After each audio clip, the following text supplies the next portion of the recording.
Bwana, mambo vipi? Kwa jina naitwa Beatus Mtengwa, natokea Mzumaz Digital TV.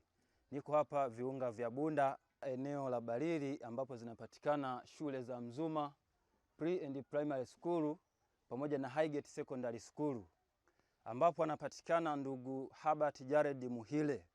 Baada ya kufika hapa tukampigia simu, ikaonekana yupo kazini kwake. Kwa hiyo alivyoonekana yupo kazini kwake, tukasema sio mbaya tufike kuweza kuzungumza naye kufuatia udhubutu wake wa kutia nia katika jimbo la Ngara. Ikumbuke kwamba hapo siku za nyuma ameweza kutia nia ya kugombea ubunge jimbo la Ngara. Kwa hiyo hapa nilipo ni sehemu yake, ni mahala pake pa kazi anapopatikana. Tumefika hapa ili tuweze kuona anasema nini kufuatia jambo lake la kutaka kuwania ubunge jimbo la Ngara, kwani yameibuka mambo kaza wa kaza kufuatia yeye kujitokeza kutia nia ya ubunge jimbo la Ngara kupitia Chama cha Mapinduzi. Kwa hiyo niko hapa kwa ajili ya kufanya mahojiano naye ndugu Herbert Jared Muhile ambaye anapatikana hapa.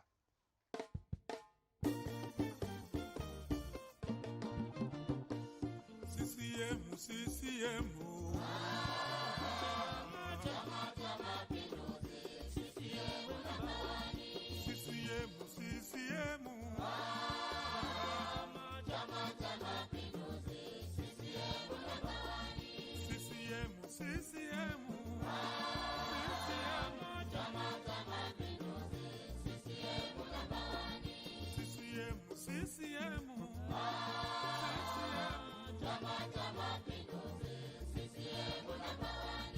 watu wote wanajua, kina mama wanajua, akina baba wanajua, na wapinzani wanajua, hata vijana wanajua.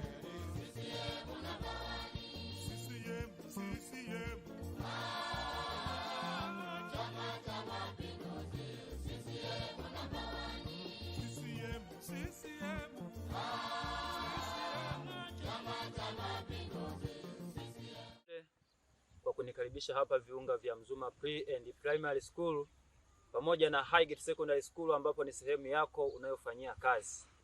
Lakini kikubwa zaidi ambacho kimenivutia mimi kufika hapa ni ile nia yako na uthubutu wako wa kujaribu kutia nia kuwania ubunge 2025 jimbo la Ngara. Kwanza hongera kubwa sana, kwa sababu kwa umri wako ni adimu sana kukutana na kijana ambaye anathubutu kuwania nafasi nzito na kubwa na adhimu namna hiyo. Lakini kikubwa zaidi ni kwamba katika sera zako, moja ya sera ambayo ilinivutia mpaka nifike hapa nifanye mahojiano na wewe ni ile ya kuhusu kutoa 50% ya mshahara wako wa ubunge. Ulivyoisema hii imeibua gumzo, maswali mengi yameibuka kwa wananchi, hasa wakazi wa jimbo la Ngara na Tanzania kwa ujumla. Wanajiuliza hili linawezekaneje? Mbona hatujawahi kuliona? Sasa nikatamani nifike hapa uweze kuwafungua wakazi wa Ngara na viunga vyake pamoja na Watanzania kwa ujumla. Karibu sana ndugu Herbert Jared Muhile. Ndugu mwandishi, kwanza ni kushukuru kwa kuja. Asante. Hapa ni sehemu ambapo mimi ninatafutia riziki kwa ajili yangu na familia yangu. Hapa ni Mzuma Pre and Primary School na Highgate Secondary School, taasisi ambazo tumeinvesti au tumewekeza mahususi kabisa kwa ajili ya kuwatengeneza watoto wa Kitanzania. Kwa hiyo kuna lile eneo kule nimekuzungusha, kule ni eneo la primary, shule ya msingi, kuanzia darasa la chekechea mpaka darasa la 7. Na eneo hili la nyuma ambalo tumekaa, hili ni eneo la sekondari. Hii inaitwa Highgate Secondary School. Kwa hiyo karibu sana. Asante. Lakini kuhusiana na issue ya nusu mshahara, ndio mimi nadhani watu tu wanashindwa kuelewa. Kwenye chama chetu, kwenye katiba ya chama chetu na kanuni za chama imeelekeza wazi kwamba ili upate nafasi au uombe nafasi ya kugombea au kuteuliwa kwenye chama chetu cha Mapinduzi, vigezo ni vingi, lakini moja ya vigezo, lazima kwanza uwe na kazi maalum inayokiingizia kipato halali, ambayo mimi ninayo tayari. Umenikuta kwenye taasisi iko busy, taasisi inafanya kazi, inatoa huduma, lakini tunapata riziki hapa. Kwa hiyo mimi tayari kwa hilo nimekizi. Lakini kigezo cha pili ni kwamba awe wa kutosheka. Sasa kitendo cha mimi kusema nitatoa nusu ya mshahara wangu kwa maendeleo ya kila kata, watu wengi wameshangaa kwa sababu haijawahi kutokea kwa kiongozi yoyote wa Kitanzania kufanya hivyo. Sasa mimi kwa kuwa nimetosheka, nimesema nitagawana kile kipato changu na wananchi wangu. Lakini sitowapa pesa wakanywe pombe, sitowapa pesa ili waniimbe au wabandike picha zangu kwenye pikipiki au wafanye chochote kile. Mimi nitatoa zile pesa kwa ajili ya maendeleo ya kila kata. Na ninaposema maendeleo ya kila kata, sisemi kwamba nitajenga shule, nitajenga barabara, no. Ile pesa kwanza ni ndogo. Kwa hiyo nitafanya vile vitu vichache ambavyo viko nje ya ilani. Ninakusudia kuanzisha program ya wanafunzi wa madarasa ya mitihani kunywa uji shuleni na kupata chakula shuleni. Mimi ni mtaalamu wa mambo ya elimu. Shule zangu zinafanya vizuri sana kiwilaya, kimkoa na kitaifa. Kwa hiyo nina experience sana na ninajua kabisa kigezo namba moja cha mwanafunzi kufanya vizuri ale ashibe. Kwa hiyo wanafunzi wetu wa Ngara wa darasa la 4 na la 7, form 2 na form 4, ninakusudia wewe wanapata uji shuleni, chakula shuleni ili wa concentrate kusoma. Sasa tutafanikishaje? Sehemu ya mshahara wangu itafanya hayo mambo ambayo yako nje ya ilani, ambayo ni 50%. Na mimi ili uamini kwamba kwenye ubunge sitafuti hela, nina uwezo wa kutoa hata 100%.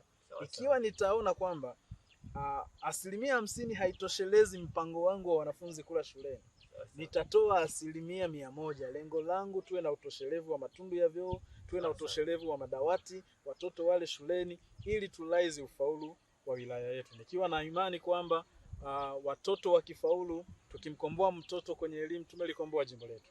Kwa hiyo 50% nitaitoa, na isipotosha nitatoa 100% kabisa. Kwa sababu lengo ni kuwatumikia wananchi wa jimbo la Ngara. Asante sana ndugu Herbert Jared Muhile kwa kufunguka namna gani unaweza kulimaliza hili la 50%. Nafikiri ndugu mpenzi mtazamaji umeshatoa dukuduku na maoni. Sasa nakurudia ndugu Herbert Jared Muhile. Umetia nia ya kuwania ubunge, lakini huonekani jimboni. Hauhofii kwamba wenzako kule ambao wanaonekana kila siku wanakutana na wanasalimiana na wajumbe, hauhofii kuweza kupoteza katika utetezi wa kuwania kitaji hilo la ubunge? Utatoboa? Ndugu mwandishi, mimi ni mtu wa kanuni. Sawa. Na kama nilivyokuambia ni kwamba mimi nina majukumu ya kufanya. Sawa.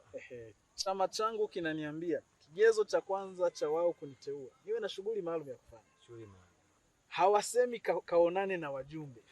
Nimeshatia nia, Wanangala wamenipokea, ninasubiri tu siku nikachukue fomu. Kwenda jimboni sasa hivi kuna mawili. Either hauna shughuli ya kufanya. Kwa sababu kama mtu yuko jimboni sasa hivi anakutana na wajumbe, maana yake hana shughuli ya kufanya. Sawa. Na chama chetu kinasema uwe na shughuli ya kufanya. Lakini pili ni kwamba ninakutana na wajumbe kufanya nini? Sawa. Nimeona leo nilikuwa napita katika mitandao ya kijamii kwenye magrupu ya Ngara, mara kuna wengine wanabeba wajumbe saa 5 usiku kwenye maproboxi, wengine tumeshuhudia clip wanapaka wanapigana, wagombea kwa wagombea wanapigana. Ndio. Sijui kama unanielewa. Nakuelewa na kupata vizuri sana. Yani team zinaanza kama kuvutana. Biringe. Sasa ya nini?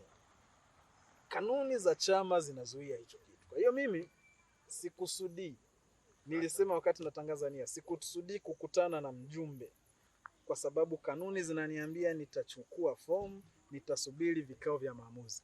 Baada ya uteuzi sasa ndipo nitaonana na wajumbe kwa kufuata taratibu za chama. Lakini kwa sasa nasubiri tarehe 28 nikachukue fomu ya kugombea ubunge. Kwa hiyo kwa kuhofia kwamba watanipiga chini ikiwa chama kitawateua kwa vurugu wanazoendelea kufanya, it's okay. Sawa. Lakini kanuni za chama na miongozo inasema tusifanye fujo hizo. Sawa. Nikienda nimekosea. Sasa kama kwa kutoenda nikosa, chama kitaamua. Sasa unazifahamu vizuri kanuni na mifumo za chama katika uteuzi wa wagombea. Unazionaje? Ndugu mwandishi, tayari chama kimetoa utaratibu. Sawa. Kimetoa ratiba na mlolongo mzima wa namna watakavyoteua. Na mimi ni miongoni mwa watiania wachache wa jimbo la Ngara ambao mpaka sasa hatuja violate ule utaratibu wa chama. Ndio. Kwa hiyo ukiniambia nitakatwa, mpaka sasa hivi sioni sababu ya mimi kukatwa. Kwa mpaka sasa hivi nimetia nia, nimetulia. Ndio maana sifanyi vurugu yoyote jimboni. Tumewaacha wao wafanye vurugu, alafu tusubiri uteuzi hapa, tubanane kwenye kanuni. Kanuni na utaratibu kama ulivyouliza ni kwamba mtu anachukua fomu, anajadiliwa na vikao. Yatatoka majina matatu yasiyozidi matatu. Kwa naweza katoka moja, mawili au matatu, ila yasiyozidi matatu. Yale majina yatapelekwa kwa wanachama, alafu wanachama wataamua. Na baada ya uchaguzi yatarudi kamati kuu. Kamati kuu itaamua. Kwa hiyo unaweza ukashinda kwenye kura ya maoni, lakini bado umetoa rushwa, umeshinda kwa rushwa, jina linaweza lisirudi. Kwa hiyo ndio maana unaona tumekuwa watulivu, kwamba tunasubiri tufuate kanuni ili mwisho wa siku Albert Muhile akikatwa na akapewa nafasi mtu ambaye ameviolate kanuni, tujiulize kwa nini. Lakini mimi imani yangu kwa mifumo ya chama, kanuni za chama, ninaamini kwa mpaka sasa hivi Albert Muhile ni miongoni mwa vijana smart watakaoteuliwa katika mchakato huu. Ndio maana mimi sina shaka na kanuni, siogopi watu waende jimboni, wakitaka waende. Wakutane na wajumbe wa wabebe usiku, hiyo ni yao. Mimi ninafuata utaratibu na kanuni, nasubiri uteuzi wa jina langu ili niweze kukipigania chama changu.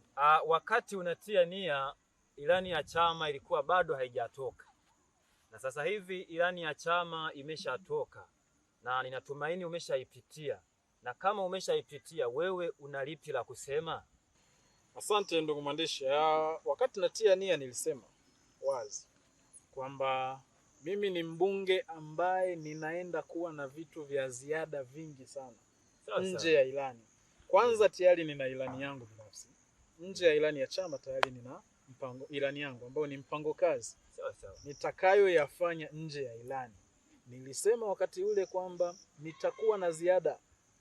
Ilani nimeipokea, nimeipitia, tayari ninayo. Kiukweli ni miongoni mwa ilani bora ambazo zimewahi kutengenezwa na chama chetu. Yaani kila mwaka chama chetu unakuwa unajiuliza mwaka huu atakuja vipi? Kwa hiyo ilani ya mwaka huu ni ilani inayovutia na ilani inayoonyesha dira kubwa ya Tanzania tunayoitaka. Katika ilani ile chama kimeeleza kitafanya nini, ya katika serikali itafanya nini ya Chama cha Mapinduzi kwa miaka 5 ijayo. Nimesoma, nimepitia, na kiukweli niwaambie wananchi wa Ngara, kwa miaka 5 ijayo jimbo letu linaenda kuwa ni jimbo la tofauti na la upekee kutokana na ilani ya chama ya mwaka huu. Kwa hiyo nimeipokea. Ninasubiria siku nitakayotangazwa kuwa mgombea wa chama changu, nikabidhiwe rasmi ilani ya chama changu, ni mnadi mgombea wa urais, ni wanadi wa madiwani, ili kwa pamoja tukashirikiane tukaisimamia ilani ya chama chetu. Lakini nje ya ilani nina mambo mengi sana ambayo nitayafanya. Nimeshawaeleza wanangala mambo mengi mno nitakayoyafanya. Ninakusudia kuwa mbunge wa ubunifu na wa mambo mengi nje ya ilani ya Chama cha Mapinduzi. Kwa hiyo ilani tutaitekeleza kwa 100%, pamoja na kwa kushirikiana na madiwani kwa usaidizi mkubwa wa Mheshimiwa Rais wetu Dr. Samia. Ninaamini atashinda kwa kishindo. Kwa hiyo ilani tutaisimamia. Ilani ni nzuri, inavutia, ina vipaumbele, inakidhi mahitaji ya Mtanzania, hasa mkazi wa jimbo la Ngara. Ilani imemgusa kwa 100%. Kwa hiyo ilani nimeipokea, nimeisoma, na na ninasema Chama cha Mapinduzi kimemgusa mkazi wa Ngara katika ilani ile moja kwa moja katika miradi iliyozungumzwa katika ilani ile. Asante. Nini maoni yako juu ya yale yanayoendelea nchini, ikiwemo taarifa za utekaji, no reform, no election na kadhalika? Yamekuwa mambo mengi. Wewe maoni yako ni yapi? Asante sana ndugu mwandishi. Mimi ni Mtanzania. Ndio. Na mimi ni muumini wa Chama cha Mapinduzi, na mimi ni Mkristo. Nikiangalia haya yote, taarifa za utekaji kama ulivyosema, hakuna mtu anayefurahishwa na taarifa hizo, kwa sababu kama wasemavyo wengi, taarifa za masikitiko haziwezi kuwa taarifa za kufurahisha. Sawa sawa. Sasa ukisema maoni yangu, mimi ni muumini wa utaratibu. Nitarudi kwamba tuamini mamlaka za serikali, tuamini majeshi ya polisi, tuamini serikali na mahakama. Lakini maoni yangu kwa Watanzania haswa, Maki umesema mambo ya no reform no election, mambo gani mengi yanayoendelea in generally. Mimi maoni yangu kwa Watanzania, tuache kuwa kila mtu siku hizi Tanzania ni mwandishi wa habari. Siku hizi kila Mtanzania anajua sheria, ni mwanasheria. Siku hizi kila Mtanzania ni hakimu. Kila Mtanzania anajua kuliko hata mamlaka zenyewe. Yaani kuna Mtanzania anajaji kesi mtaani kama vile yeye ni jaji. Lakini kila Mtanzania kwa sababu tu ana smartphone amekuwa ni mwandishi wa habari. Watu wanaandika kila wanachojisikia na mambo yanakuwa mengi. Kwa hiyo mimi rai yangu kwa Watanzania wenzangu ni kwamba tuziamini mamlaka, tuamini serikali, tuamini vyanzo vyetu vya taarifa. Yaani imefikia hatua sasa mpaka watu wanampangia rais amteue nani, amuache nani. Amteue nani kwa wakati gani, kwa nafasi gani. That's too much. Mimi nikazani kwamba watu waziache mamlaka zifanye kazi. Sisi Watanzania tuziache mamlaka, tufuate utaratibu. Haya mambo yanayotokea sio mambo ya kufurahia, lakini pia sio mambo ya kuyashabikia kisiasa. Kwa sababu ni mambo mengine yanakosti maisha ya watu. Kwa hiyo ni mambo ambayo watu waache mamlaka zifanye kazi. Watu waache kuwa wanasheria, waache kuwa wanahabari. Mamlaka tuziamini, tufanye kazi. Tuamini Chama cha Mapinduzi, tuamini serikali yetu, tuamini vyombo vyetu, maisha yaendelee. Unajua tunu ya amani tulionayo Tanzania, ndio watu wengi wanaitamani. Siku tukiipoteza, tutaitafuta kwa jasho kubwa sana. Na amani ya Tanzania imetunzwa na Chama cha Mapinduzi. Kwa hiyo tutunze amani tulionayo kwa sababu hatuna namna ya kuirudisha siku tukiipoteza. Sanjali na hilo, ndugu Herbert Jared Muhile, hapa wananchi wanakusikiliza.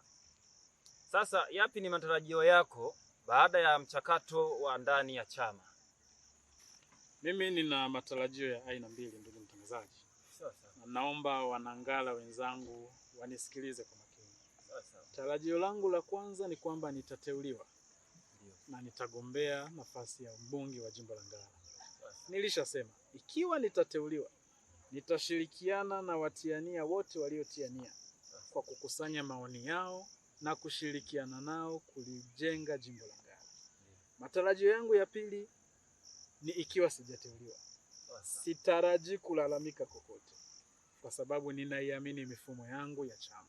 Kwa hiyo ikiwa chama changu hakitaniteua kugombea ubunge wa jimbo la Ngara, ninatarajia kutoa ushirikiano wangu kwa 100% na zaidi kwa diwani wangu, baraza la madiwani, halmashauri yangu, mbunge wangu atakayekuwa ameteuliwa na kushinda, na kwa rais wangu na serikali yangu ya Tanzania kwa ujumla, na zaidi kwa chama changu.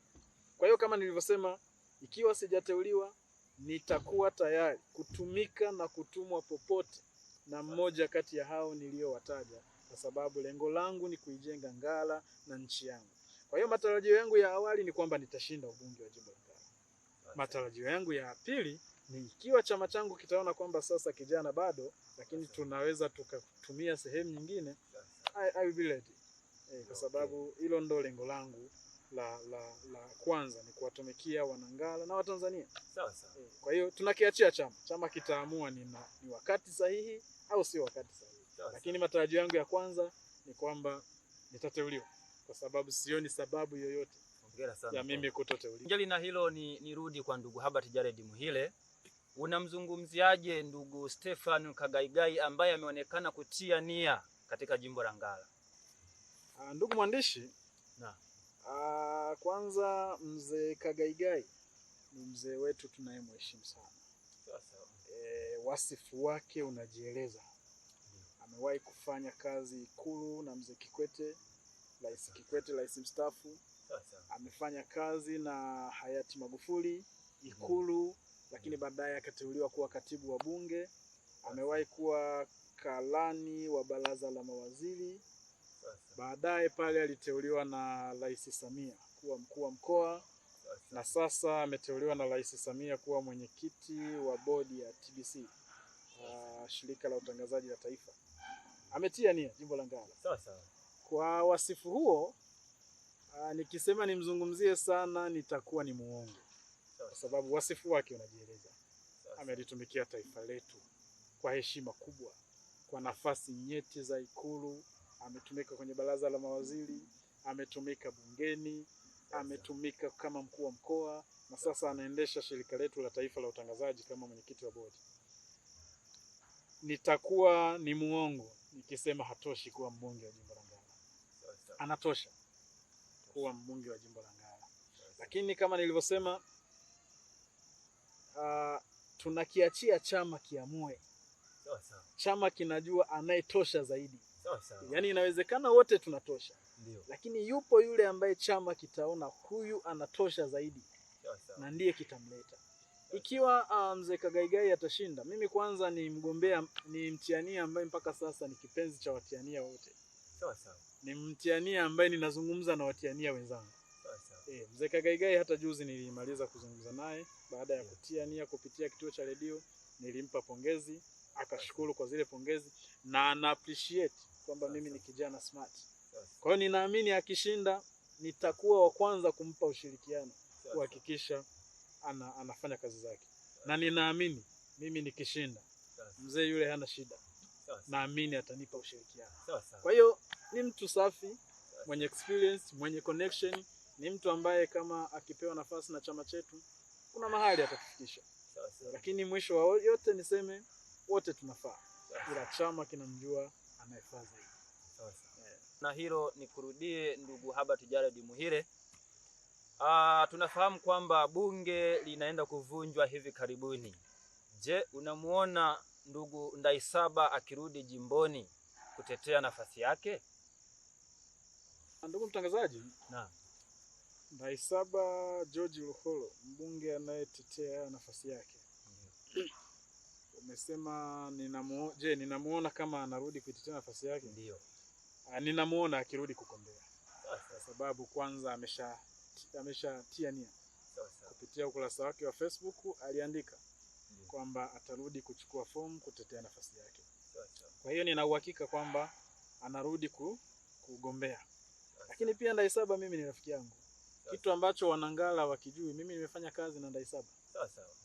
Japokuwa mimi unajua sio mtu wa mitandao, sio mtu wa kuonyesha, lakini nimewahi kufanya kazi na Ndaisaba. Kwa ni mtu ninayemjua. Kwa hiyo na ni rafiki yangu, tunazungumza. Hata siku 2 zilizopita nimezungumza naye na amenihakikishia kwamba anakuja kuchukua fomu. Na mimi nimemwambia nachukua fomu. Na hana shida juu ya hilo. Hana shida juu ya mimi kuchukua fomu, na mimi sina shida juu ya yeye kuja kugombea. Kwa hiyo kuhusiana na kuitetea nafasi yake, hilo wanajua Chama cha Mapinduzi. Kwa sababu huu wakati bwana, Chama cha Mapinduzi ni chama chenye demokrasia ya hali ya juu sana. Ni chama ambacho mtu na rafiki yake wanashikana mikono wanaenda kuchukua fomu pamoja. Na akisha teuliwa mmoja wote tunaungana, tunamuunga mkono aliyeteuliwa. Kwa hiyo ninajua Ndaisaba atachukua fomu, na ni rafiki yangu, ni mshikaji wangu, ni rafiki yangu, lakini na mimi nitachukua fomu. Chama cha Mapinduzi kitapima Ndaisaba anatosha kutetea nafasi yake au hatoshi kutetea nafasi yake. Ikiwa anatosha, wakimpa nafasi sisi hatuna shida. Tutampigia kampeni ashinde na tutamuunga mkono, hatuwezi kumkwamisha. Lakini tunachomuomba bwana Ndaisaba, najua ananitazama. Nikishinda, nguvu ile ile niliyoitumia kumsupport naye aitumie kumsupport. Ninajua ana shida na hilo, na nimuhakikishie kwamba ikitokea akishinda nitakuwepo kumuunga mkono. Nikishinda aje tuungane kuijenga Ngara, asikimbie. Asipotee Ngara, aje tuiunge, tuungane tuijenge Ngara. Basi. Kwa hiyo ninamuona akija kugombea. Ila kuhusiana na kushinda, Chama cha Mapinduzi kinajua nani mgombea. Nipende tu kukwambia ndugu mtazamaji, hivi ndivyo tunavyoenda kutamatisha kipindi hichi cha mahojiano na ndugu Herbert Jared Muhire. Kabla ya kutamatisha, nafikiri ndugu Herbert Jared Muhire anaweza akawa na neno la kuzungumza na wewe ndugu mtazamaji. Nimkaribisha aweze kuzungumza na wewe kwa mara ya mwisho.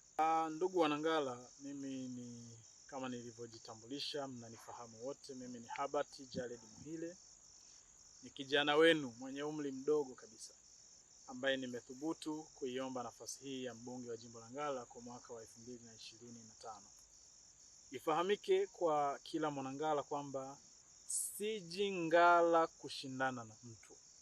Ninakuja Ngara kushindana na dhamira yangu ya kulitetea jimbo langu, kukisaidia chama changu na taifa langu, kuwasaidia wananchi wa jimbo la Ngara na Watanzania kwa ujumla. Kwa hiyo asitafsirike au nisitafsirike au akatafsiri mtu kwamba ninakuja kushindana naye. Siji kushindana na yoyote. Ikiwa yoyote atapata nafasi, mimi nitamuunga mkono. Lakini ikiwa nitapata nafasi hii, nitawaomba nao waniunge mkono. Mimi ni muumini wa kanuni, ninaamini chama changu kinaniona, nimezingatia kanuni na utaratibu wote. Ninaamini nitateuliwa na chama changu kugombea nafasi hii. Lakini ikiwa sijateuliwa, pia nitakiamini chama changu na nitakuwa tayari kumuunga mkono yule ambaye ameteuliwa. Ninatarajia kufika ofisi ya chama tarehe 1 siku ya Jumatatu nadhani, kuchukua fomu kwa ajili ya kugombea ubunge wa jimbo la Ngara. Kwa hiyo nitachukua fomu hiyo pasipo fujo ya aina yoyote, pasipo kelele ya aina yoyote, kwa utulivu wa hali ya juu. Nitajaza fomu hiyo na nitairudisha siku hiyo hiyo. Baada ya hapo nitaendelea na majukumu yangu ya sasa ya kujenga taifa langu na kuendeleza taasisi zangu. Lakini vikao vya chama vikiendelea, tutaendelea kuomba na kumshirikisha Mungu katika hili. Baada ya uteuzi, ikiwa tumeteuliwa, sasa tutarudi. Mwisho kabisa, niwaombe Wanangara, mwaka huu tuchague kiongozi anayeweza kutetea jimbo letu. Sio kiongozi anayejificha kwenye ilani, anayejificha kwenye mgongo wa miradi ya serikali, alafu yeye personally hamna anachotusaidia au hamna mawazo au ideas zinazotokana na ubunifu wake. Tuchague kiongozi atakayelipeleka jimbo letu sasa likafahamika kitaifa, kimataifa, na tukaona creativity na ubunifu wa kila aina. Mbunge huyu anatokana na Chama cha Mapinduzi, na Chama cha Mapinduzi kina watu smart. Kwa hiyo ni wakati wa kuchuja na kupata mtu huyo kwa faida ya jimbo letu. Mungu ibariki Ngara, Mungu ibariki CCM. Asanteni kwa kunisikiliza.